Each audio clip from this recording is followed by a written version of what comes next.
দুহিতা ধাৰাবাহিকখনৰ আজিৰ খণ্ডত আমি দেখিবলৈ পাম দুহিতাই মাকক ফোন কৰিব আৰু দেউতাকৰ লগত কথা পাতিব বিচাৰিব, কিন্তু আমি ইতিমধ্যে গম পাইছোঁ যে দেউতাকক মধ্যাহ্ন ভোজনৰ কেলেংকাৰীৰ বাবেই জেলত পঠিওৱা হৈছে আৰু এইটো কথা দুহিতাই নাজানে। আৰু আনফালে অন্তৰাৰ কুকৰ্মৰ কথা লাহে লাহে গম পাব অনুৰাগে, কিয়নো অন্তৰাক মাক দেউতাকে ইমান মৰম কৰিছিল, কিন্তু অন্তৰাই যি কূটনৈতিক এটা খেলি আছিল খেলা, সেই খেলাটোৰ কথা অনুৰাগে লাহে লাহে গম পাব, কিয়নো এজন লগৰ অনুৰাগৰ লগৰ আহি ক'ব যে তেজপুৰত যিখিনি সময়ত সি আছিল সেইখিনি সময়ত মাক দেউতাকে খুব মৰম কৰিছিল বুলি ক'ব অন্তৰা। কিন্তু অন্তৰাই ইমান দিনে যি খেল খেলি আছিল মাক দেউতাকৰ লগত অনুৰাগৰ লগত, সেইটো অনুৰাগে এতিয়া লাহে লাহে গম পাব।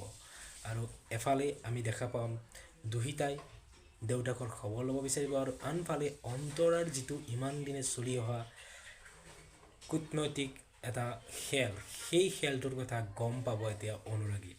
দুয়োটা বোৱাৰীৰে কথা এতিয়া চাবলৈ খুব ইণ্টাৰেষ্টিং হ'ব, কিয়নো লাহে লাহে ধৰা পৰিব যাই আছে অন্তৰা। আৰু আনফালে বিকি গম পাইছে মোটামুটিভাৱে দুহিতাৰ কথা, আৰু দুহিতাও গম পাব যে দেউতাকক পুলিচে নিছে। এটা ট্ৰায়েংগল, বহু এটা মেৰ পাক লগা এটা ষ্টৰি চাবলৈ খুব ইণ্টাৰেষ্টিং হৈ আছে আহি থকা খণ্ডকেইটা।